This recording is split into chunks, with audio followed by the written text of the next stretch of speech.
Christmas po sa ating lahat. Sa araw na ito ay patuloy tayong magpuri sa Panginoon at ibigay natin ang buhay natin para sa pagpapasalamat sa ating buhay na Diyos na patuloy na kumikilos sa atin at kung anong mga problema sa ating buhay sa Diyos natin ipagkatiwala. Ibigay natin ang lakas natin para sa Diyos. Amen? Amen. So, ay nangyaan ko po ang lahat na tumayo at sabay-sabay tayo umawit na para sa Pasko.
Pagkilos mo sa aming buhay, Panginoon, kami nagpapasalamat po. Muli po, Panginoon, kami lumalapit sa iyo at patuloy na humingi, Panginoon, ng kapatawaran sa bawat pagkakasala namin, Panginoon. Lord, bigyan mo kami ng lakas sa araw na ito at nawa, Panginoon, magtagumpay kami sa panambahang ito at magtagumpay kami, Panginoon, sa araw na ito sa aming pagsamba. Puspusin mo, Panginoon, ang bawat isa sa amin ng iyong banal na Espiritu at patuloy ka kumilos sa aming buhay, Panginoon. At sa araw na ito, Panginoon, ipadama mo sa amin ang iyong presensya, Lord. At maging sa amin, Pastor, Lord, sa magtuturo sa amin, Lord God, ikaw patuloy na kumilos sa kanyang buhay at bigyan mo ng dagdag na kaalaman, Panginoon, upang maibagi ang iyong mga salita. At ang lahat ng pupuri at pasalamat tanging sa Panginoon sa Kristo lamang. Amen.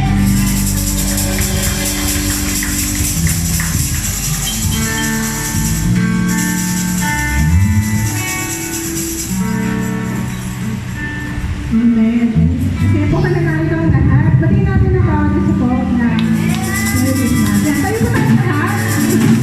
Mamaya po tayo po. Ating po ating pagdiwang sa kamanakan natin, Panginoon, na yung dahilan talaga ng Pasko, hindi para tayo mabigayan lang, kung hindi sakayat natin sa ating mga buhay na tayo yung niligtas sa pagpapagitan ng pananampalataya natin sa ating Panginoon Diyos. Sa ating paglapit, patuloy tayong sumagdasal niya. Ngayon natin yung aming tekniko. testimony for us. So, sa ating paglapit sa Kanya, ayan, pasalamatan natin yung pag-ibig ng Diyos sa ating buhay.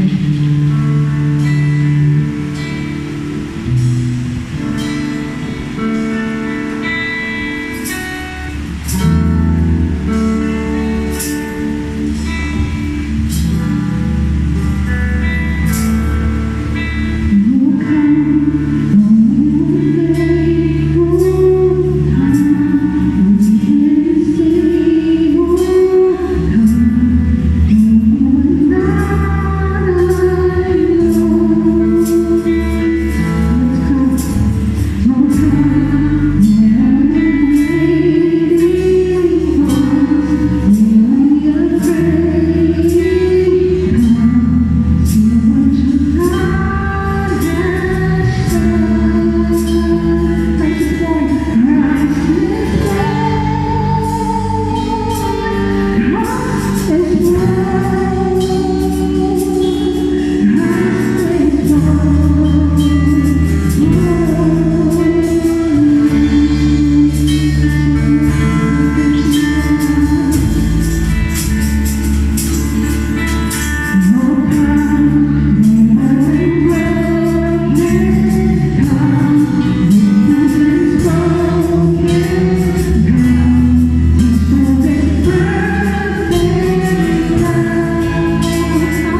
Masaya po bang lahat?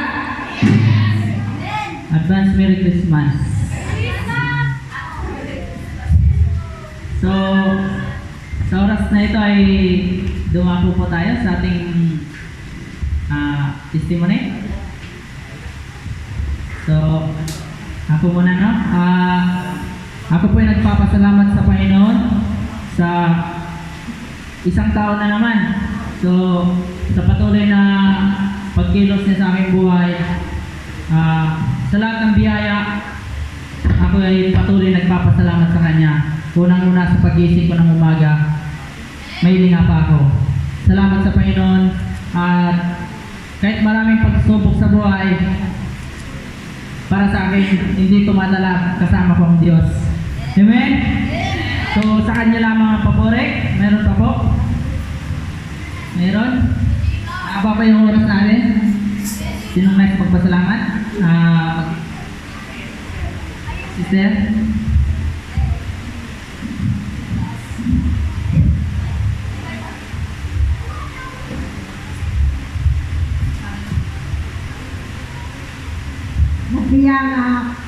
Magandang umaga sa atin lahat. Thank you po. Siguro naman kilala niya ako, no? Si Gigi, pamangkin ko yun. Marido. Ako si Sister Angela Carudo ng JDMC. Apayo ko, Jesus Victorious Mission Church po. Buong puso ko nagpapasalamat po dahil patuloy akong ginagamit ng Diyos sa aming lugar po, sa Kabugaw po, lalo na sa hospital po. Sa hospital, yun po ang ministry ko dahil alam nyo mga kapatid, ang sabi ng Diyos, ang will ng Diyos, lahat tayo niligtas. Gusto niya lahat tayo naligtas po. So, ayun po ang pinagpapatuloy ko yung ministry ko to pray the sickness and evangelize inside the hospital po, sa mga patients po. Ay buong puso ka talaga napapasalamat ko mga kapatid dahil isang pasyente po doon, naghihingalo po. Yun siya po ay mayroon siyang karamdaman na asthmatic. Naka-ano siya, naka-oxygen. Tapos, alam nyo, pinag-pray ko yun po. Pero after 3 days po, bumalik po siya, umalis na siya. Yan po, yung matanda niya po, every week talaga pumupunta sa hospital. Yun po, buong puso ko talaga napapasalamat sa Diyos dahil binibiyayaan ako ng miracle healing. Yung gift ko po, talaga i-exhort ko, pinapractice ko po. Kahit saan ako pumunta saan na, po, talaga inaano ko yun. Dahil sabi niyang Diyos po, kailangan i-train up, kailangan i-ano natin, yung gamitin talaga natin yung pinagkaloob ng Diyos sa atin na gift.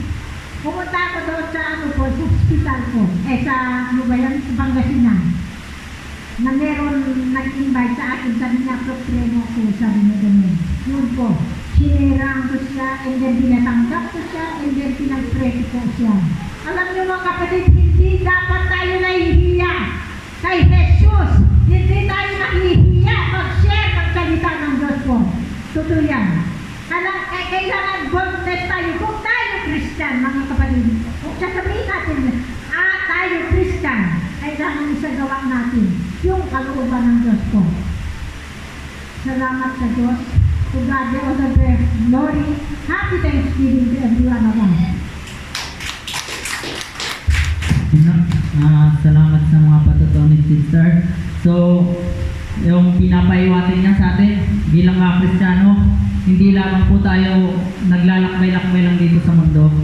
Gamitin din natin yung salita ng Panginoon, kung paano tayo tinuruan, paano tayo mag-share ang salita niya. So, napakahalaga yung buhay maging Kristiyano na ginagamit natin yung pagiging ilaw natin. No? So, meron pa po?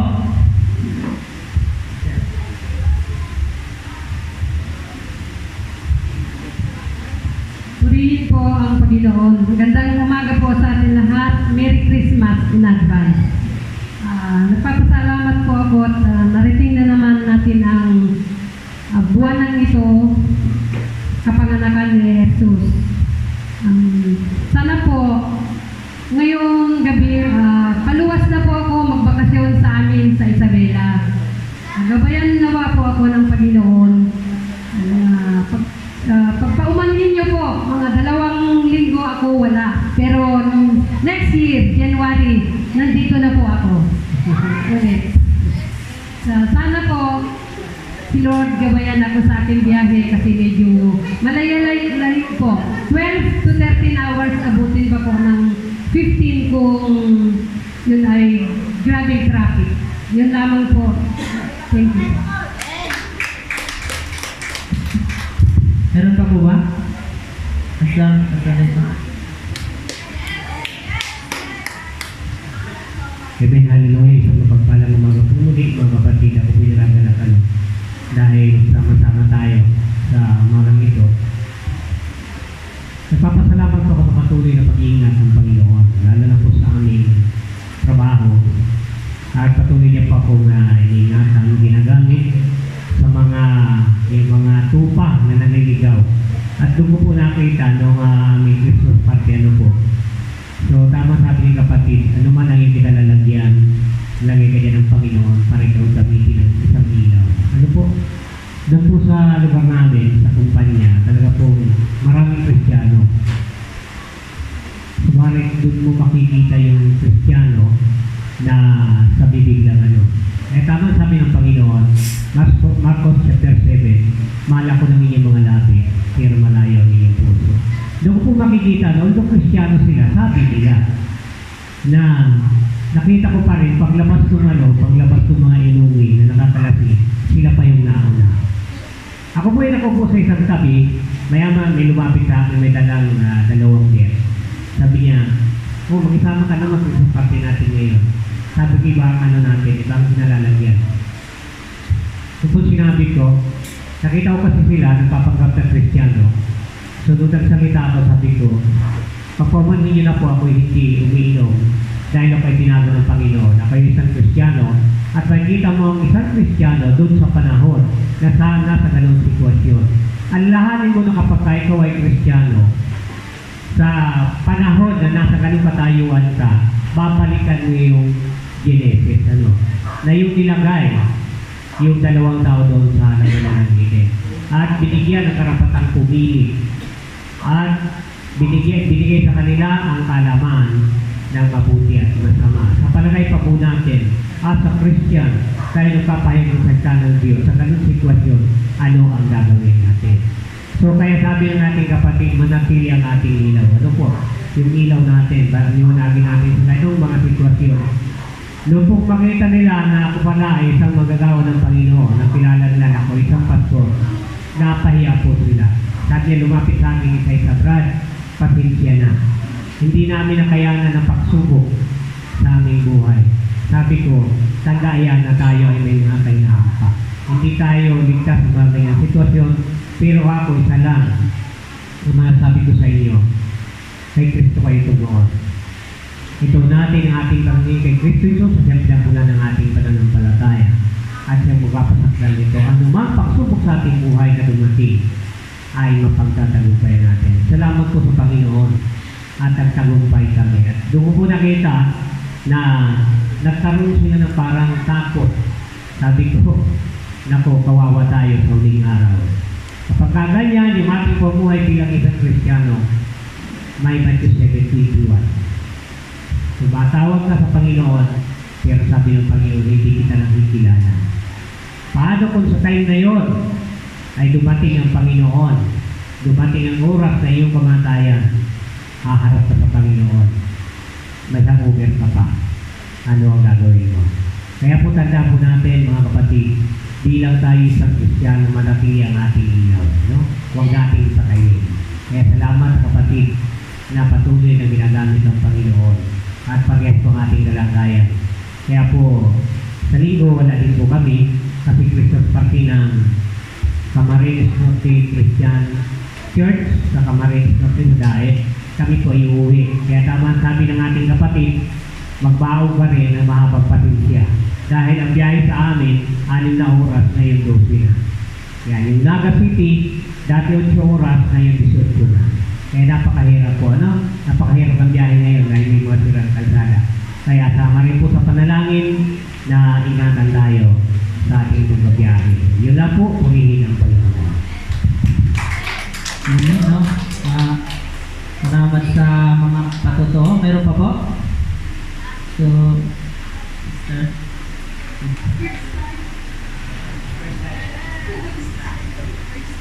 tayo.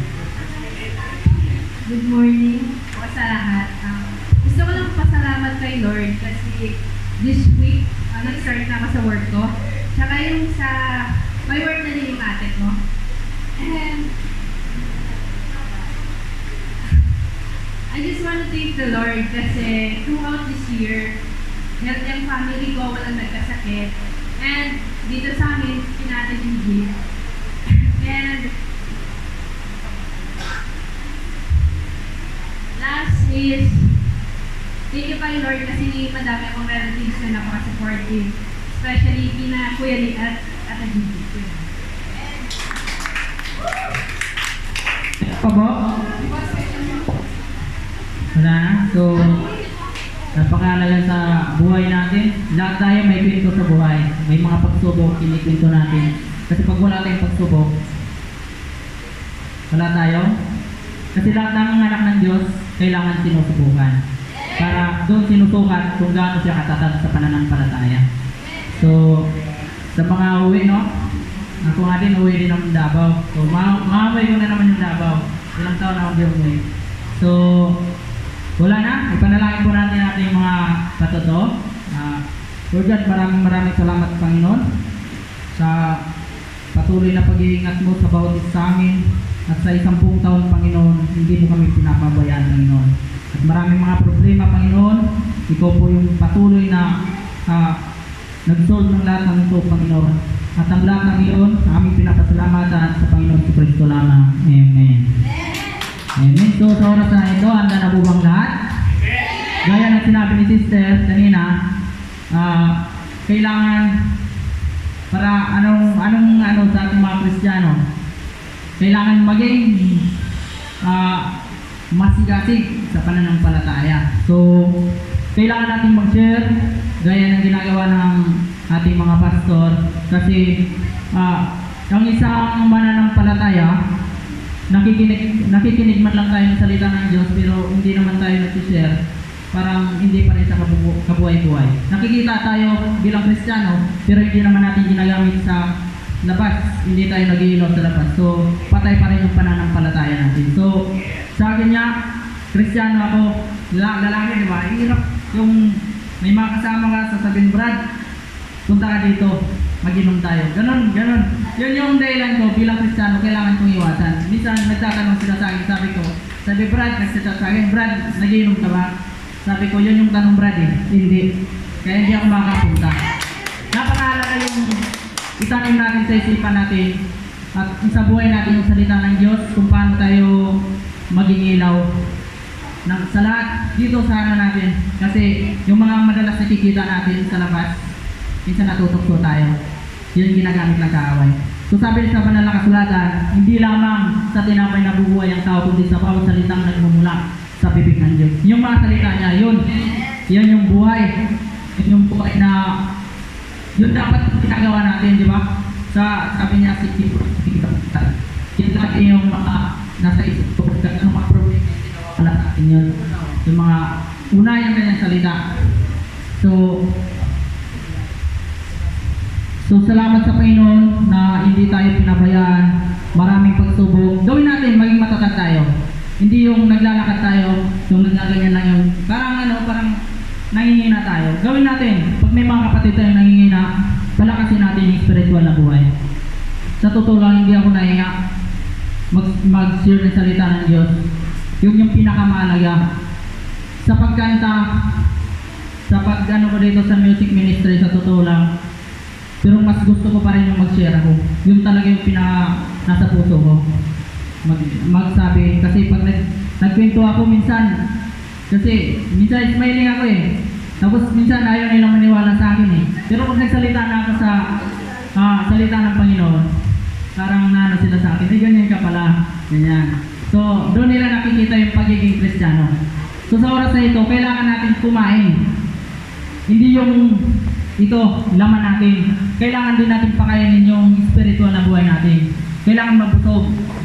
Kasi yun yung nais ng Panginoon. At tinatawagan kong kanyang lingkod na si Pastor Robin.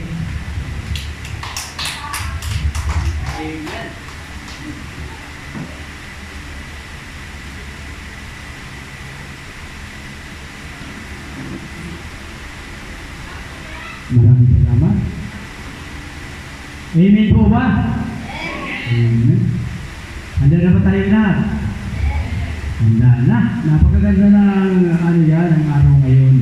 Walang bagyo, walang ulan, at nakikita ko po na katulad ng lagi kong sinasabi na hindi naman yan sa dami, hindi sa quantity, kundi sa quality. Ang totoo po, maraming mga simbahan ang puno-puno, pero lalo sila nagkakasala. Bakit? Dahilan sa walang bunga ng banal na Espiritu. Payag po ba kayo doon? Pero bago ang lahat, tayo po natin po. Mananalangin tayo sa Panginoon natin. Hallelujah. So, hallelujah Diyos, na makapangyarihan sa lahat. Maraming salamat po, Ama, sa oras na ito, na kami po ay magbubulay-bulay ng iyong mga salita upang lalo kami maliwanagan. Tunay nga, Panginoon, na ikaw po ay nasa kalagitnaan namin sapagkat ayon sa iyong salita, 2 o 3 nagkakaisa sa kalagitnaan ka namin. Kaya Panginoon, maraming salamat po. At sa mga oras na ito, umaasa ang bawat isa na magrema ang bawat salita mo, hindi salita ng katulad kong pastor, kundi salita mo ang aming pagsasaluhan upang sa ganon lalong lumago ang aming pananampalataya. Maraming salamat po, Ama, at basbasan po ninyo kami lahat sa pangalan ng Ama, ng Anak at ng Espiritu Santo. Amen. Amen. Palakpakan natin ang Diyos. Palakpakan din natin ang ating sarili. Hallelujah. Congratulations, nandito kayong lahat sapagkat hindi lingid sa Diyos na tayong lahat ay para sa Kanya. Ang aking pong sa tuwing mga ngaral po ako, kadalasan ganito ang ginagawa ko. Sabi ko nga, the best way of preaching is biblical teaching upang maiwasan ang kasalanan, dagdag at bawas. Amen. Sinasabi po yan sa Kawikaan 30, 5 and 6, at saka sa Revelation 20 to 18 to 20. Kasi po, delikado po talaga kapag nagdagdag na bawas. At sinasabi rin po yan sa 2 Pedro 3:16 na huwag natin i-interpret ang Biblia. Dahil sabi sa 34:60 ng Isaiah, andyan na lahat. May kaparis, hahanapin lang natin ang kaparis. Amen. Kaya natutunan kong hanapin ang kaparis. Pero lalong effective at kalugdan ng Diyos, minabuti kong basahin sa Biblia ang aking preaching. May masaktan man, ay hindi ako ang dapat sisihin. Amen. Talagang po totoo yun. Kasi kadalasan pag sinasabi, tinatamaan naman ako ng klaseng pastor. Ako ang tinatamaan. Hindi, kung binabasa sa Biblia, hindi ko yung tinatamaan. Kasi kadalasan na misinterpret kapag oras. Pero kung ikaw ay nag-interpret ng Biblia at nagsalita ka ng hindi ayon sa kalooban ng Diyos, o kahit naman gusto mo lang maituwid ang mga tao, ay talagang magagalit sa tao. Pero ingat na ingat po ako dyan. Kaya binabasa ko po. Ang atin pong mag-aaralan ay pagliliwanag. Kasi marami ngayon ang save always, save forever. Kapag oras na tinanggap po ng Panginoon, save ka na, hindi tutukoy. Hindi po totoo yun. Babasahin natin word for word sa Biblia. Ang sabi dito sa John 3:16 to 17, ito, maraming nagbabanggit nito, pero hindi nila alam na mayroong talagang very authentic na Biblia, ang King James Version, na makikita po ninyo kung ano. Ito po ang sinasabi. For God so loved the world that He gave His only Son, that whoever believes in Him should not perish but have an everlasting life. Ano ang sinasabi? Whosoever believes in Him, yun lang naniniwala sa Kanya at nanampalataya sa Kanya, ang magkakaroon ng buhay na walang hanggan. Ang 17, for God did not send His Son into the world to condemn the world. Ito ang mga missing link. But that the world through Him might be saved. Baka sakaling maligtas. Kung ba, namatay ba ang Isu Kristo sa lahat talaga? Doon lang po mga kapatid. Sa mga tao na sumunod sa Kanya, yun lang ang tinubos. Amen. Bakit? Ang sabi sa Sophonians 2:3, ganito rin, may mga verses na dapat natin pagtuunan ng pansin. At ito pong aral na ito, bagamat pudpud na pudpud ito, pero malalim ang kaulugan nito na hindi naunawaan ng karamihan. Ito ang sinasabi sa Sophonians 2:3. Turn to the Lord, all you humble people of the land, who obey His commandments, do what is right, and humble yourselves before the Lord. Perhaps you, o kaya maybe you will be saved to the punishment on the day when the Lord shows His anger. Ano sabi?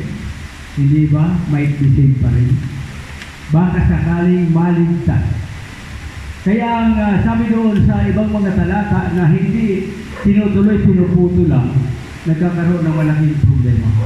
Halimbawa, yung Ephesians 2:8-9. Pagkatapos yung Tito 1:1, Tito, meron doon na meron very controversial doon. Sabi doon, sa Ephesians 2:8-9, yan na tinubos na tayo, kaya save always save naman, na daw. Pagkatapos sa Tito 3:5, pag binasa mo pang 3:5, hindi mo tinuloy sa 8, may lalabas na save ka nga, pero ang totoo, irrevocable ang kaligtasan. Bakit? Ang sabi ng Biblia, hindi mawawala ang sanhi ng pagkakasala sa mundong ito. Pero nakapangingilabot ang mangyayari doon sa mga taong pinanggagalingan nito. Ano yun? Halimbawa ako, nagturo ako ng mali. Magturo ko ng mali, napaniwala ko kayo. Pumalas kayo. Dahil ang mali ang tinuro ko. May isang namatay doon sa mga tinuturuan na yun. Pananagutan ko yun. Delikado maging lingkod ng Diyos, delikado maging pastor. Kaya kinakailangan, laging paalala ng Diyos na doon sa 3:1 ng Santiago, huwag tayong maghangad. Huwag kayong maghangad na mangaral o kaya maging pastor. Sapagkat higit na mahigpit ang parusa. Maraming mga tinatawag na na mga ministry, bakit hindi tayo magtuon? Sabi naman ng Biblia sa 1 Corinthians 12, hindi naman lahat pastor. Ang isang tao na naghahangad ng kaligtasan, importante. Yung tinatawag, ang taong mga relihiyosong tao, sabi sa Santiago 1:25 ata yun, o 1:27, ang totoong Kristiyano, ganito ang ugali. Yan na, ang sabi nga doon, yan na, magkuhan ka. Basahin natin. 1:29, 1:27, Santiago. Maganda ito dahil para ma-enlighten tayo na talagang may mga bagay na dapat ating iyan ang pagtunan pa ng pati kasi napakarami na ng naligaw dahil sa mga maling aral. Santiago 1:27, ang pagka-religion daw, sabi dito, ang relihiyon na dalisay at walang dumi sa harap ng ating Diyos at Ama ay ito, pagtulong sa mga ulila at mga biyuda sa kanilang kahirapan at pag-iingat sa sarili pang upang huwag mahawa ng kasamaan ng mundong ito. Ano ang ibig sabihin? Ang sabi ng charity and holiness pala ang ibig sabihin ng relihiyon. Ang sabi ng iba, hindi ka manilig sa relihiyon. They don't know what they are talking about. Bakit? Kung talagang siya ay tinawag sa pagpapastor, hindi siya magsasabi na ganun. Bakit? ang tunay na ibig sabihin ng reliyon, kapag sinuri mo doon sa libro ng Grego, ang nakalagay doon, ceremonial worship. Kung hindi tayo sasamba, ano mangyari? Hindi tayo makikinig ng salita ng Diyos. Tayo ba'y maliligtas? Kaya ang reliyon, ang ibig sabihin ng reliyon, ceremonial worship. Ang ginagawa natin ngayon, isang bahagi ng pagiging ceremonial worship. Kaya mga kapatid, dapat talagang maliwanagan tayo. Dahil unang-una na sinabi natin na ang sabi nga, might be saved. Baka sakaling maligtas. Anong ibig sabihin? Sigurado na bang ligtas? Kasi pag itinutuloy lang ang pababasa, Ephesians 2:8 to 10, yung 10, yung nagpapaliwanag na kailangan gumawa tayo ng mabuti. Yun namang ano yan, yung 3, yung 3:5 ng dito, ituloy mo lang sa 8, maliliwanagan ka na. Kasi nakakalungkot isipin na napakaraming sabi niya, kuwan lang naman yan. Nasabihin niya, Pud, intindihin mo ang mga salita ng Diyos. Naku, Diyos ko, blasphemy yan. Ano ang blasphemy? Maraming namatay dyan. Yung Biblia, ginawang laruan. Yung salita ng Diyos, sinuya.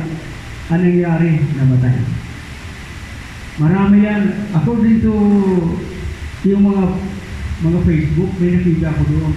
May 10 na tao na talagang kinontra niya yung mga salita ng Diyos. Lahat po yan namatay. Pero ang pinaka-worst yung babae. Yung babae, yan na nasunog yung kanyang sasakyan doon siya sa loob. At huwag na tayong lumayo. Doon sa mga probinsya may nangyayari niya. Lagi kong kinikwento ang tungkol sa bagay na yan. Kung talaga tayo, akalain mo yan, dito sa lupa maghihirap ka na. At pangalawang buhay, paparusahan ka pa. At iyan ay sinasabi doon sa chapter 12 ng Matthew, na panalay ka Espiritu, hindi ka papatawarin ngayon at sa walang hanggan. Dito pala sa lupa, kapag nilait pala natin ng banal na Espiritu, ay magkakaroon tayo ng pananagutan. Ano yun? Sa panalay sa banal na Espiritu, marami yun. Na wala naman tayo, wala tayong alam, may nagdaan dyan ng mga nangangaral na may dala rin ng Biblia, nagbabasa rin ng Biblia, nilalait natin. Ako may karapatan rin ako na sumaway. Sabi sa mga lingkod ng Diyos, yan na, rebuke them, o yan na, sharply. Sawayin mo ng, sabi sa Tito 1:13, sawayin mo may kabagsikan. Kasi alam ko kung ano ang tama at mali. Pero kung hindi ko alam ang tama at mali, naku, hindi ko gagawin yan. Ang gusto ko lang ngayon na ako naglilingkod sa Diyos, yung talagang maitama ko yung mali. Katulad maraming wala. Sabi nga nito, bakit nabuhay ang ating Panginoon sa mundong ito? Tama yung sinabi ni kapatid kanina, para tayo ay tubusin. Para tayo ay tubusin. At iyan ay mababasa natin sa Hebrews 10:1 to 10. Basahin mo na. Ang sabi dito, sa Hebrews,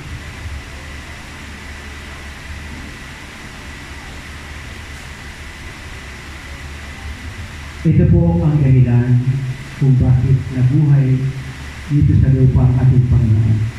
Unawain lang dito yung sabi dito, ang kautusan ay malabong anino lamang at hindi ganap na larawan ng mabuting bagay na darating. Hindi ito pinababanal ang mga lumalapit sa Diyos sa pamamagitan ng mga haing inihahandog taon-taon. Kung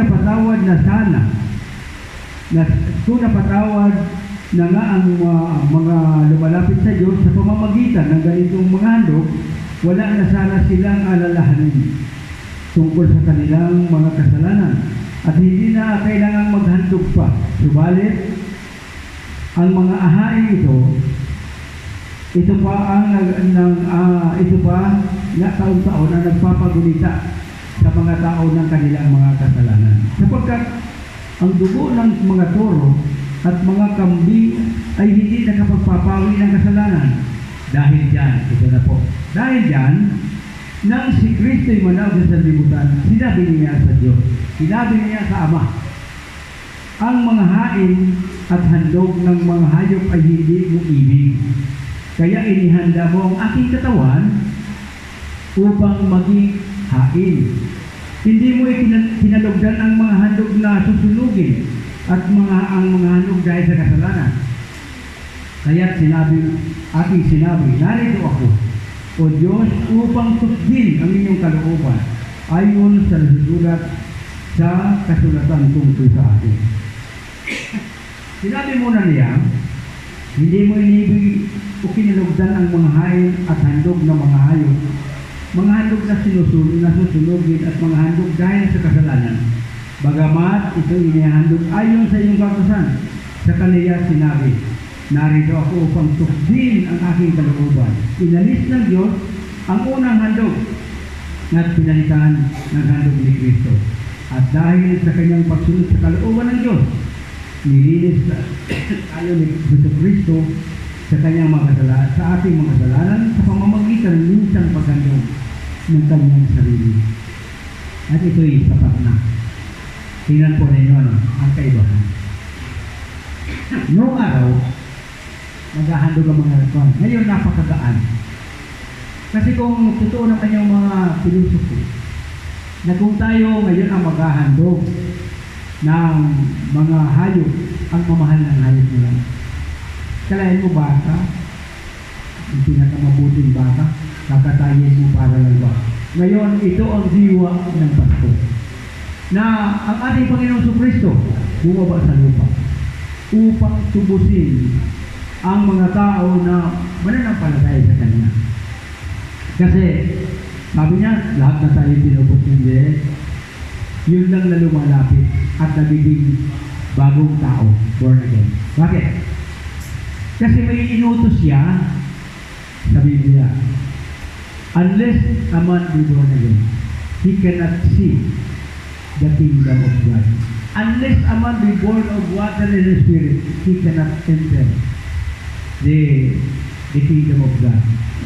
Ang sabi doon sa 7, huwag kayong magtaka. Lahat, akalain mo lahat, ang ibig sabihin ng lahat na yun sa verse 7, ang lahat lamang yan na mga sumusunod sa Kanya at nagpabautismo upang maging bagong tao muli. Kaya, ang kagandahan naman ng mga chances na ibinibigay ng Diyos sa bawat tao. Kahit na hindi ka pa na nababautismo, pero eager ka, gusto mo talagang marinig ang kanyang salita, ang Diyos ay gagawa ng paraan. Kung ang isang tao ay namatay, na hindi pa man siya ay, ang sabi ng Biblia, ang Diyos lang bahala diyan. Ang Diyos ay makatarungan. Kung makatarungan ang tao, kung makatarungan ang batas ng tao, mas makatarungan ang batas ng Diyos. Siya lamang ang nakakakita ng ating puso. Siya lamang ang nakakaalam kung ang ating pagpupunta sa mga gatherings na ganito ay yun tinatawag na pagbibigay lamang. Marami sa mga malalaking kongregasyon, sumisimpa sila para lang sa kaibigan. Mayroon namang malalaking kongregasyon na kaya sila nagsisimba dahil sa bumibigit sila doon sa mga mayroong bilog. Kaya ang sila ay sumasamba sa piso. Alam po ninyo, kung kunti lang talaga maliligtas. maraming bahagi ng Biblia na nagsasabi. Noong panahon ng Israelita na sila ay nasa ano yan, nasa Exodus. Ano ang sinabi ng Diyos? Pinili kayo dahil sa hindi kayo marami. Kayo pa nga ang pinakakunti.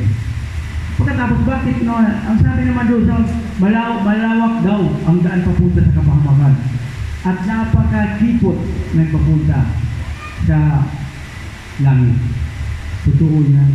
Kasi ignorance of the law, sabi sa batas ng tao, ignorance of the law excuses no one in compliance therewith. Ang sabi naman ng Biblia, Hosea 4:6, ang bayan ko ay napapahamak dahil sa kakulangan ng kaalaman. Ang sabi doon sa Santiago 2:10, nasunod mo lahat, isa lang ang hindi mo sinunod, baliwala yung lahat. Ano ba? Madali bang maligtas? Hindi madali maligtas. Pero mas madali pa nga maligtas yung mga member lang. Mas madali pa. Bakit? Dahilan sa iyan ay hindi binigyan ng task upang sila ay mangaral. Ang problema namin na mga nandito kami sa paglilingkod kapag napahamak ang isa, pananagutan namin yan. Ang sabi doon sa Ezekiel 14:10, sabi doon maliwanag na maliwanag. Ang sabi doon, kapag ang isang tao sumunod sa mali, paparusahan yung nangaral at paparusahan din yung sumunod. Ang ibig sabihin na naman, napakasimple. Nagdamay pa. Kaya mabigat ang pananagutan namin. Ang sabi nga doon sa 33, 7-9 ng Ezekiel, sinasabi doon, na sabihin mo sa kanila ang pinapasabi mo. Kapag hindi mo sinabi sa kanila, at iyan ay namatay doon sa kasalanan na pinapasabi ko sa kanila, pananagutan mo ang kanilang dugo. Ganon din, sabi doon, ngunit, kung halimbawa, ang mga tao pinagsabihan mo, hindi naman sumunod, siyak na mamamatay sa kasalanan, ano mangyayari? Hindi ka mananagot. Iyan din ang aming pinakamagandang binigay ng Panginoon sa amin. Tuloy tayo. Ano ang sabi nga dito? Sabi dito, para tayo tubusin ang Diyos. Mababasa po niyo yan na kaya bumaba ang ating Panginoon para tubusin yung mga nananampalataya sa Kanya. Bakit sinusundan ko kaagad ng ganon? Na yung mananampalataya sa Kanya. Isinabi ng Biblia whosoever believeth in Him. Ang pagkatapos doon sa 17, ang nakalagay doon, might be saved baka sakaling maligtas. O ngayon, ang sunod, iyan na Galatians 3:13. Nandun din yan. Saka sa 1 Timothy 2:6. Ano ang purpose ng Diyos talaga? Bakit kaya ginanam tayo ng Diyos? Sinabi na kanina ng ating kapatid na ang gusto ng Panginoon maligtas ng lahat. Saan mababasa yan? Mababasa po yan sa 1 Timoteo 2:3-5 at saka sa 2 Pedro 3:9 na ang gusto ng Diyos iligtas ang lahat ng tao at matuto at makaalam ng katotohanan.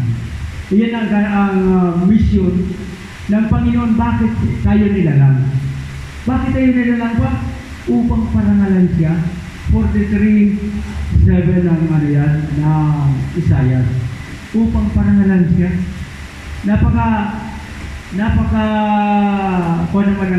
Napakababaw naman ng kaligayahan ng ating Panginoon.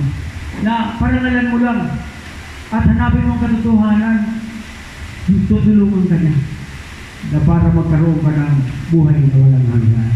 Amen? Nagkaintindihan tayo. Sana nagkaintindihan tayo.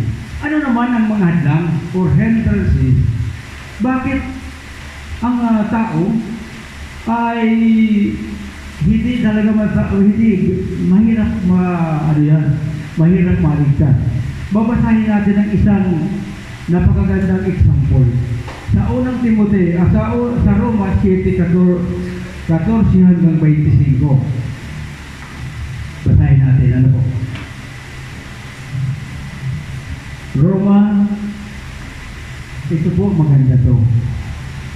Pag ito po ay sinabuhay nyo, maunawain ninyo, oo nga pala, no, gusto ko talagang bumait, hindi ko magawa. Ang sabi dito, yan, sapagkat nalalaman natin na ang kautosan sa espiritu, sa spiritual, ngunit ako'y isa naman na ipinagbili sa ilalim ng kasalanan. 15. Sapagkat ang ginagawa ko'y hindi ko nalalaman, sapagkat ang hindi ko ibig, ang ginagawa ko, datapwat ang aking kinapuputan ko. Yaon ang ginagawa mo. Kalahin mo yung ayaw mo, ginagawa mo. 16. Ngunit kung ang hindi ko ibig ang siyang ginagawa ko, ay sumasang-ayon ako sa mabuti ang kautusan. 17. Kaya ngayon, hindi ako ang gumagawa nito, kundi ang kasalanang tumitira sa akin. 18. Sapagkat nalalaman ko na sa akin sa makatuwid ay sa aking laman ay hindi tumitira ang anumang bagay na mabuti sapagkat ang pagkanasa ay nasa akin. Datapwat ang paggawa ng mabuti ay wala. Kalahin mo yan? Oh. Sapagkat ang mabuti na aking ibig ay hindi ko ginagawa, ngunit ang masama na hindi ko ibig ay siya kong ginagawa. 20. Datapwat, kung ang hindi ko ibig ang siya kong ginagawa, ay hindi na ako ang gumagawa nito, kundi ang kasalanan tumitira sa akin. 21. Kaya nga, nasumbungan ko ang isang kautosan na kung ibig kong gumawa ng mabuti, ang masama ang nasa akin. 22. Sapagkat ako'y nagagalak sa kautosan ng Diyos ayon sa pagkataong loob. Yun, human nature. 23. Datapwat nakikita ko ang ibang kautosan sa aking mga sangkap na nakikipagbaka laban sa kautosan ng aking pag-iisip at dinadala akong bihan sa ilalim ng kautosan ng kasalanan na nasa aking mga sangkap. 24. Abang tao ako, kawawa naman ako. Sino ang magliligtas sa akin sa katawan nitong kamatayan? 25. Ito ang summary. Nagpapasalamat ako sa Diyos sa pamamagitan ni Jesucristo na Panginoon natin. Kaya nga tunay kong ipinagbiling ko ng aking pag-iisip sa kautusan ng Diyos datapwat. Ang laman ay sa kautusan ng kasalanan. Ano ang ibig sabihin nito? Palagay ko, hindi pa ninyo maunawaan masyado yan. Pero ang totoo, kapag tayo ay hindi pa lumalapit sa Diyos, hindi tayo nagbabasa ng kanyang mga salita, hindi tayo nakikinig sa mga aral, hindi tayo magiging makakaunawa ng salita ng Diyos. Ibig natin bumait, pero hindi natin talagang magagawa yan. Sapagkat bakit? Ang Diyos lang ang magtutulong sa atin. So, Diyos lang, kailangan natin ng Diyos. Oo, nasa tao ang gawa. Nasa Diyos ang awa. Ngunit, ang sabi doon sa isang talata sa Old Testament, pinabasa ko doon, na kailangan ikaw ang magpursige. Ikaw ang magpursige na lumapit sa Diyos at ang Diyos ay lalapit sa iyo. Sabi doon sa Roma 8:28. Sabi doon,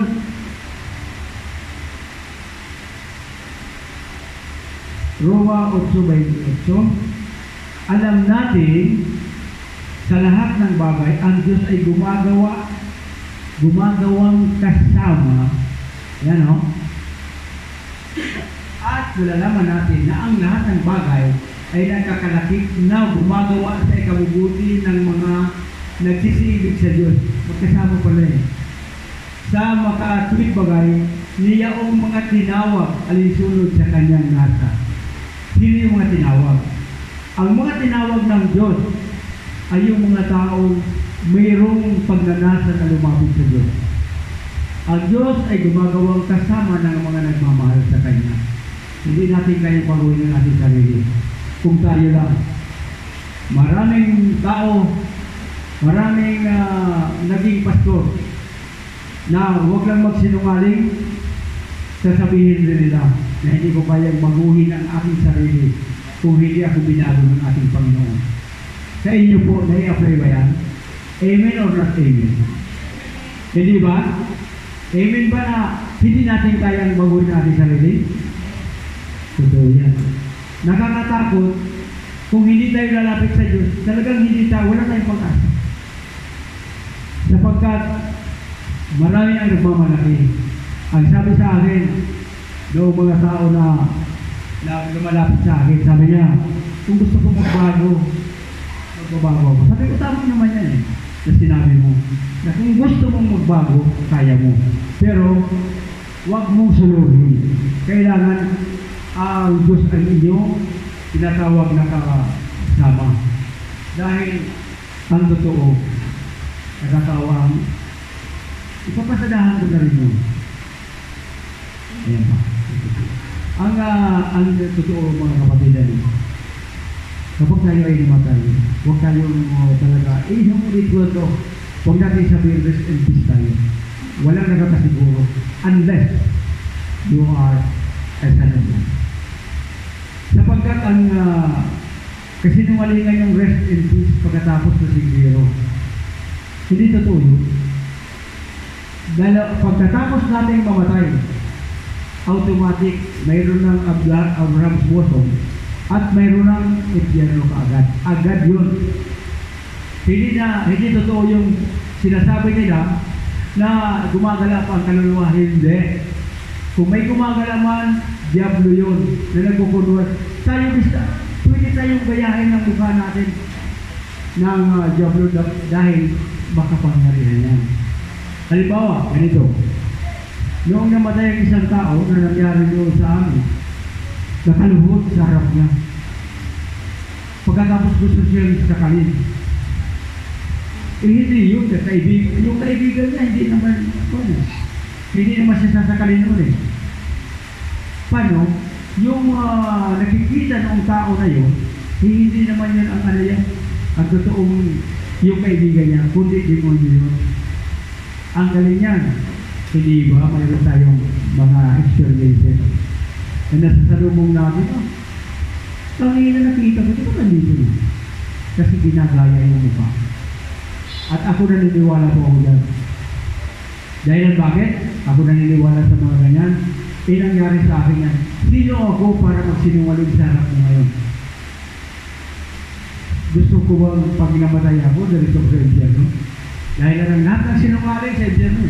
Lahat ng sinungaling. Lahat ng walang bunga ng Espiritu Santo. Napapahamak ang kaluluwa. Ang bunga ng Espiritu Santo, hindi lang yan sa pastor, kundi doon sa mga tao na kailangan ituro namin upang ang lahat ng tao ay makaalam ng katotohanan. Saan mo ba sa iyo? Galatia, Galatia 5:22-23. Huwag mong wawalain yan sa inyo. Tanungin mo sarili mo, mayroon pa ba ako nito? Parang pa ba ako na magpakumpa ba? Kadalasan ka, alam mo ko, gusto kong ipaabot sa inyo. No? Ang mga babae, kadalasan, talagang mataray yan. Ang pag-oras na ang aking asawa na sitinaray, sinasabay ko yan. At salamat sa Diyos. Dahil binabago niya rin. Totoo yan. Kasi ayaw kong ang aking mahal sa buhay ay mapahama. Nagtataka nga siya ako pasensyoso magkano. Kung noong araw na hindi pa ako totally na ginawa ng Diyos na ganito, ay pumapatol ako. Pero sa habang ng Diyos. Alam mo, maraming beses na mga sa kapaligid natin kagawan na nagreklamo ito na, sabi niyo yun doon. Sabi ko, huwag kang magagali. Umagang-umaga, manalangin tayo. Minsan, nagagalit na dahil galit na nga siya, manalangin pa kami. Sabi ko, yun lang ang lunas. Yun lang ang lunas talaga. Pasalamat na nga ako dahil ako naging mapagmahal na tao sa kapwa ko. Hindi ako, pero righteous ako. Katulad ng halimbawa. Hindi ko naman pinagbabawal sa inyo ang magalit. Halimbawa, inapi kayo, binugbog kayo. Dapat sana, yan na ipagtanggol mo sarili mo. Dahil ibigin mo ang sarili mo, ang iba, katulad ng pag-ibig mo sarili mo na, iyon naman, doon yan sa pagbabarila ng mga sundalo. Na talagang i-self-defense. Pero yung, halimbawa, nagpapasalamat ako kay Kagawad. Bakit? Nang kinuha niya ako maging lupon, doon ko nalaman na kapag pala may kasalanan sa iyo tao, at hindi mo kaya, gusto mo nang gawin ang nararapat sa kalaban mo, may ko pa sa batas, hindi ka magkakasala. Ituloy mo sa barangay. O ngayon magkakasala ka ba? Dahil ang totoo, maraming pinagbago yung buhay ko. Nang ako ay naging peacemaker, naging lupon ako ng barangay natin. Kasi noong araw, talagang mayroon akong kwento sa inyo dito. Dito, binabati itong simbahan natin noon. Wala pa dito si Nani noon. Ang dito pala noon, ako, si Elton. Nag-Bible study kami dito eh. Binato yung bahay, sige tawa niya doon. No? Sige tawa niya dyan sa kung may jeep dyan natin. Alam po ninyo ang ginawa ko dahil hindi pa ako gaanong ganito. Binigyan ko ng isa. Di tumba siya. Nung matumba siya, nasa lubong ko pagka-umaga, sabi ko, ano, kumusta? Sabi niya, dyan sa may sa inyo, binugbog ako. Pag nakita ko lang yon, makakatikim siya sa akin. Sabi ko, nakilala mo ba? Sabi niya, hindi nga eh. Sabi ko, hanapin natin. Noon ako yan. Pero nung makaalam ako ng katotohanan, yung nagbabato na yung simbahan, pwede ko yun i-demanda kaagad. Ang magpaparo sa batas ng tao. Pwede ko yung sabihin eh. Yan na, i-demanda kita. Dahil may freedom of speech, may freedom of religion, at may parusang dapat doon. Kaya, alam po ninyo mga kapatid, nang matuto ako, sige, hamulin mo ko dito, magkita tayo doon. May karapatan pa tayo at hindi na. Kaya kayo, kung may kaaway kayo, kung tayo kami doon sa barangay. Oh. Ngayon, ituloy natin dahil mayroon pa naman ito tinura. Sabi dito, nandibutan. Nagkakasala ang tao dahil sa lust of the flesh, lust of the eyes, at saka pride of life. Ang pinakamahirap doon, yung pride of life. Lahat halos ng tao. Mataas ang pride. Hindi natin na, basta ako ang pastor, mataas ang pride ko eh. Pero, ano ang pinakamaganda? Dahil ako born again, ipinapa sa Diyos ko na lang at humingi ako ng tawad sa Diyos. Katulad ng, ang pababasa po niya sa unang Juan, 2:15 hanggang 16. Ito pa, si Satanas.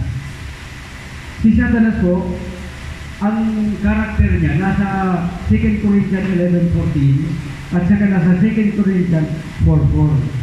Iyan ang mga dahilan bakit tayo ay nagkakasala. Sabi sa ang iba pang hindrances ay ang yun nga na binasa natin kanina na Ephesians 2:8-9 na akala natin ligtas na tayo eh. Asa na tayo eh. Yun pala, pag tinuloy mo lang, ikaw pala, iyan na, hindi pala ang tao ligtas na same always same forever, hindi pala totoo yan. Ngayon, isa pang dahilan kung bakit nasasabi ko ang walang save, always save forever. Ito. Tandaan niyo itong verse na ito. Yan na, Hebrews 6:4-6. Hebrews 10:26-27.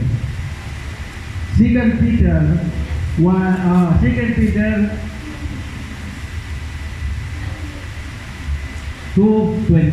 Pag binasa po nyo yan, makikita nyo maliliwanagan kayo na wala palang one save, always save forever. Revocable ang kaligtasan. Revocable. Ang ibig sabihin ng revocable, it can be changed from time to time. Pagkalaya mo yan, tanggap mo na, pero mabigat na yun eh. Ang sabi doon sa mga binanggit natin na verse, napakabigat nun. Hindi ka na papatawarin dahil mag-aantay ka na lang ng naglalagablag na super. Pagkalayan mo yun, kasi katulad yun ang panlalay sa Espiritu Santo. Nakakilala ka na eh. Pagkatapos balik ka pa. Ang sabi ng Biblia, very harsh ano. Para kang aso na pagkatapos mo isuka. Kakainin mo muli. Iyan, ang mga hindrances. Ano? Ngayon, sabi dito, mga ngaral ito pa ang other hindrances, mga ngaral 8:11-13. At ang isa na huwag natin gagawin, ito, ang tinatawag na, binigyan ko ito ng pangalan, ang sabi doon, ang prejudice. Ang prejudice kasi, napaka-panyan, 5:22 na Matthew. Na, bakit kaya si kapatid, nakita ko lang, bakit kumukulo ang dugo ko dyan? Bakit kumukulo ang dugo ko? Hating somebody without any cause. Mangalawa, dogmatism. Yung bang, dito na ako nabuhay, dito na nakamatay. Hindi magandang katwiran niya. Yung panatika, iyon ang panatik. Yung isa naman, yung tinatawag na favoritism at saka favoritism and ano ito? Partiality. Yung nagtatangi ka, yung nagtatangi ng tao, napakalaking kasalanan sa Diyos. Tingnan po ninyo yan. Sa mga susunod kong pagsasalita, lalagyan natin yan ng aral, yung tinatawag na jail of no part. Yan ang tinatawag na yan na bilanggo ang walang rehas. Bakit? Ang bilanggo ang walang rehas, ang kalaban mo, konsensya mo. At sa kalipawa, ikaw, nagkukuha ka. Yan na mayroon kang tinatawag na paboritong empleyado sa gobyerno. Halimbawa, sa gobyerno tayo. O kaya sabihin natin sa private fund. Naku, may paborito ba? Yung paborito mo yung bantayan mo yan. Dahil isang araw, iyon, pag oras sa mamalog mo, titiyakin ko po sa inyo. Iyan ang sisira, iyan ang kalawang sa iyo. Iyan ang tinatawag na partiality. Kaya, ang sabi ng Diyos, pantay-pantay ang tingin niya. Ako pantay-pantay. Ang totoo, mga kapatid, alam mo yung kalawang niya. Pumunta lang ako doon sa may meeting kami ng mga lahat ng empleyado sa barangay, kailangan kamayan mo lahat. Dahil pag hindi mo kinamayan, sasamaan loob. Kaya doon, para akong kandidato na hindi naman. Para akong kandidato doon, palagay ko, alam mo naman ang buhay ko, no? Na lahat, kaibigan mo yan. Pagkapos sabi niya, kung kinamayan niya, sabi ng isa, sabi niya, sa panaugali, sabi ko, pare-pareho kayo. Sabi niya, pare-pareho ano, sa maugali, nagsilaran kayo eh. Oh. Kaya ako, pag oras na nandiyan ako, pagpapunta pa lang ako sa loob ng opisina namin, makuha na, matagal ako makarating. Alam ko yung kalawag dyan. Lahat, pag hindi mo kinamayan, magdaramdam. Sige, kamayan lahat. No. Saka hindi ako nag-alcohol pagkatapos. Hindi ko yung iniisulto sila. Kaya napakaganda po ng pag ikaw may personal suitability, iyon ang pinaka-importante. Sa loob mo sa buhay natin, dapat iyon maging sa negosyo. maging sa pagkikisama sa mga kapitbahay, pag may personal suitability ka, parang dito pa lang sa lupa, langit na rin. Alam po niyo kung bakit? Ang mga tao dyan, kaibigan ko lahat yan. Ang mga bata dyan, kaibigan ko lahat yan. Wala naman akong binibigay. Ang sa akin lang, yung respeto lang. Respeto lang. Pag inirespeto ako, mas re-respetuhin ko pa ang tao. Importante yan. Kaya, mga kapatid, ang babasahin ko na sa inyo ngayon, yung pinakapinali, bakit tayo nagtitipon ngayon? Babasahin ko lang po yung sa Bible na ito. Bakit tayo nagkakatipon ngayon? Dahilan may dahilan ang Diyos. Babasahin ko na lang sa inyo. Habang binabasa ko po, pay attention tayo. Amen. Sa Nehemiah 8:12, ganito ang sinasabi. Binasa nila ng maliwanag ang batas na ito ng Diyos at ipinaliwanag na mabuti ang kahulugan. Nang malaman ng mga tao ang dapat nilang gawin ayon sa kautusan, nabagbag ang kanilang looban. Ano pa sila'y napaiyak? Nag-iyakan nang malaman nila na katulad ng sinabi natin kanina na tinuturo namin sa inyo, nabagbag ang mga tao. Sila'y napaiyak. Sabi, ang araw na ito ay dakila sa Yahweh na inyong Diyos, wika ni Nehemiah at Ezra at mga Levita. Nakikinig ang mga tao at umiiyak na. Kaya sinabi nila, huwag kayong umiyak. Wika pa nila, umuwi na kayo at magdiwang. Ang walang pagkain at inumin ay bahagi na ng mayroon sapagkat ang araw na ito ay dakila kay Yahweh. Ang kagalakan dulot niya ay nagiging kalakasan ninyo. Ang mga tao ay inaliw ng mga Levita at tinatahimik ang mga ito. Wika sa kanila, walang dapat malungkot sa inyo sapagkat ang araw na ito ay banal. Umuwing masaya ang lahat upang magdiwang. Kumain sila at uminom at binahagi na naman ang mga wala. Silang lahat ay nagdiwang sapagkat naunawa nga nila ang pinaliwanag sa kanila. Hindi po ba ang ganda? Ngayon, nalaman na ninyo ang katotohanan na bahagi ng katotohanan. Nalaman na ninyo. Huwag kayong iiyak, magsaya tayo. Dahil ang araw na ito ay dakila, lalong-lalo na po sa ating pong mga manggagawa dito sapagkat ngayon ay party. Alam po ninyo, ipagdiriwang natin ito.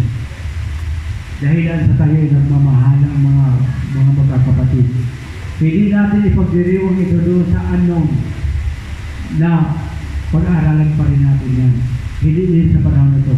Yung anong, yung hindi alam. Pero, bibigyan natin ng pagkakataon. Tatawagin ko po itong reunion of the brethren. Amen? Reunion of the brethren. Dapat magsaya tayo. Narinig natin yung salita ng Diyos na binasa natin letra por letra. Ang sabi ng Biblia doon sa second one, nasabi doon ganito do not interpret the word of God. Sapagkat yan na galit ako yan. 2 Peter 2:16 at 3:16 na huwag natin i-interpret. Kaya ako niya kung nag-interpret. Nagdadagdag man ako pero malayo doon. Gusto ko na mahayag ang kalooban ng Diyos sa pamamagitan ng pagbabasa. Amen? Ay pong nataluyo po. Hallelujah. Panginoon Diyos, salamat ng marami po. Maraming salamat po sa oras na ito. Galak na galak po ang aming mga puso. Kami pong lahat ay napuspos ng iyong kaluwalhatian. Dahil sa inyo po, Panginoon, na mga salita na nagbibigay ng inspirasyon. Panginoon, alam ko po, Panginoon, sa mga aura nitong ating pong mga kapatid na narito, ay makikita po natin ang kasiyahan ng kanilang puso sa mga oras na ito. sapagkat yung mga bagay na hindi na nalaman namin ay nalaman namin sa pamamagitan ng iyong banal na aklat ang iyong salita. Maraming salamat po, Ama, sapagkat pinagdubayan mo kami hanggang sa matapos ito. At dalangin ko, Panginoon, na magrema ang bawat salita mo sa bawat puso ng mga narito. Ama, tulungan mo po kami. Bigyan mo po kami, Panginoon, ng inspirasyon na hindi namin makalimutan habang kami nabubuhay. Bastasan po ninyo kami sa pangalan ng Ama, ng Anak at ng Espiritu Santo. Amen. Amen. Hallelujah. Amen. Salamat po sa salita ng Diyos. Nawa ay patuloy natin itong mahal sa buhay. So sa oras na ito, dumako tayo sa pagbibigay sa mga kaloob at tinatawagan mo po sa name.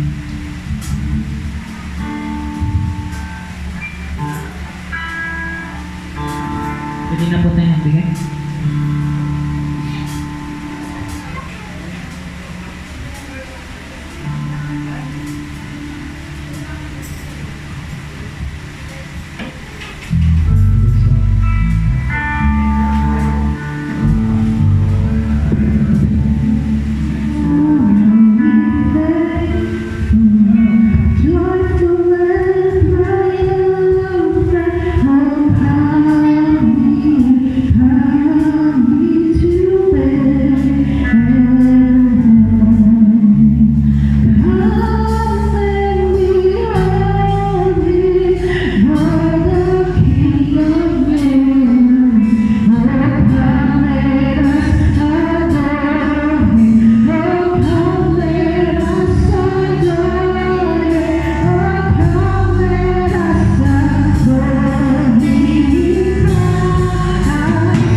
Maraming salamat po, Panginoon, sa patuloy na pagbigay mo sa amin ng blessing, Panginoon. At sa lakas, Panginoon, na kami nagtatrabaho, hindi mo kami pinakabayaan, Panginoon. Muli, Panginoon, ang blessing na ito, Panginoon, namin ipinabalik sa iyo para sa kailalago, Panginoon, ng iyong gawain. At ang lahat ng papuri at pasalamat, tanging sa Panginoong Kristo lamang. Amen. Amen. So, announcement sa Sunday. Next Sunday, ganun pa rin, 9:30, may yung sa Sunday School, pinamukunuan ni Pastor Rod, kung pwede, agahan natin para makasali tayo sa Sunday School. Tapos Sunday service natin, 10 a.m. Tapos Saturday prayer, may prayer meeting tayo tuwing Saturday, 6 p.m. po. Sinong gustong umatin po ng prayer meeting natin. Tapos sa mga music ministry, ganun pa rin tuloy at lagi tayong maaga para sa pagpapractice natin. Yan lang. Wala nang dagdag. Wala na. So, tinatawagan ko wala na pa sa dagdag sa announcement. Gusto ba dito para sa pangwakas sa panalangin?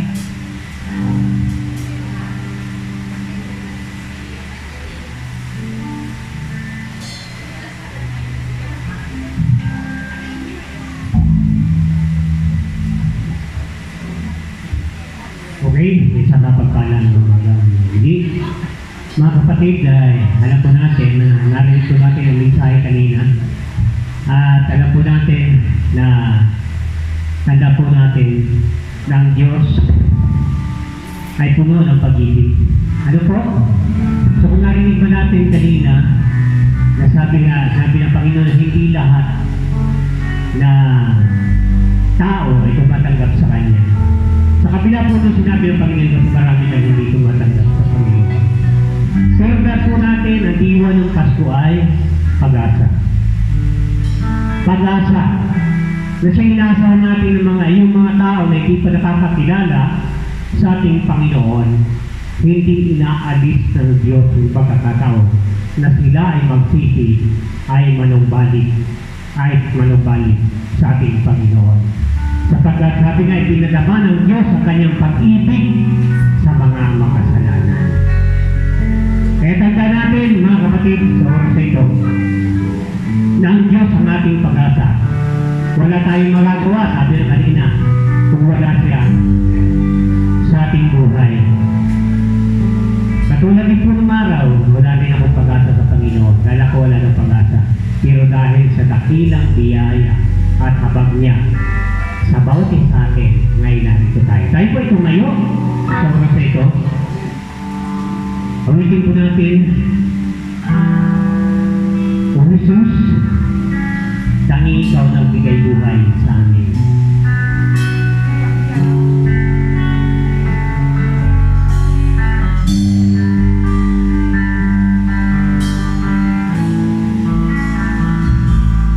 O Jesus, ikaw ang nagbigay buhay sa tulad ko, sa tulad ko. Wala nang pag-asa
Panginoon ang nabigay sa atin ng pag-asa.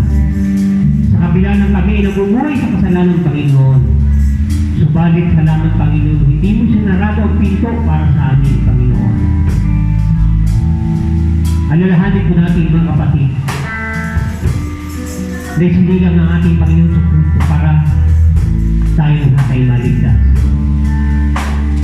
Sapagkat kung paano ipinauulanan ng Panginoon ang may hirap at mayayaman. Ganon din po tayo mga kapatid. Hindi sinasarado ng ating Panginoon ang biyaya at habag niya sa atin. Kung tayo ay patuloy na lalapit sa Kanya at pagsisisi ng ating mga kasalanan. Tanda po natin na dakila kanyang pag-ibig. Nagsasabi na si John 3:16 na gano'n lamang ang kanyang pag-ibig sa libutan upang ang sino po sa magpalataya sa Kanya ay magkaroon ng buhay. Buhay na walang hanggan sa lahat ng umiibig sa Kanya. God, salamat po sa iyong na anak na si Jesucristo inalay niya kanyang buhay para sa amin. Nang Panginoon ay pahalaga ng bawat isa ang kanyang kamatayan. At sa kamatayan yung Panginoon ay katlong araw na siya'y nabuhay. Na yun ang aming pag-asa. Na ang sino man tumanggap sa kanya at nanalig, binigyan niya ang karapatan maging anak ng Diyos. At sinabi niya sa kanyang pananasalita, ang pinananahanan ng anak ng Diyos ay may buhay na walang hanggan. Salamat, salamat po Diyos sa patuloy na pagpapala mo sa bawat sa amin. Dalangin ko Panginoon na nakarinig na yung pananasalita at patuloy